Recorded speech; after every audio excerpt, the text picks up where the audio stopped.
Intro. Welcome to Word Insights, where we explore the meaning and usage of interesting words. Today, we're going to delve into the word gun. It's a term that carries significant historical, cultural, and social weight. Let's proceed with care. Meaning. A gun is a firearm designed to discharge projectiles, often bullets, through a controlled explosion. Guns come in various types, including pistols, rifles, shotguns, and more. They are used for a range of purposes, from self-defense to hunting, sport shooting, and military applications. Pronunciation. Pronounce gun as N, rhyming with bun. Use in a sentence.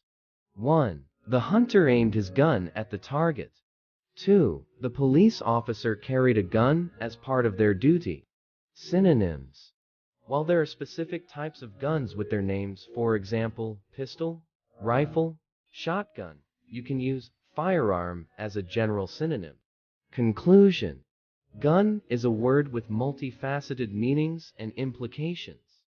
Its use ranges from tools for personal safety and sporting activities to instruments of warfare.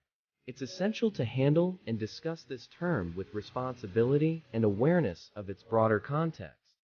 Thanks for joining us in this exploration, and may the world continue to work towards safe and responsible gun use.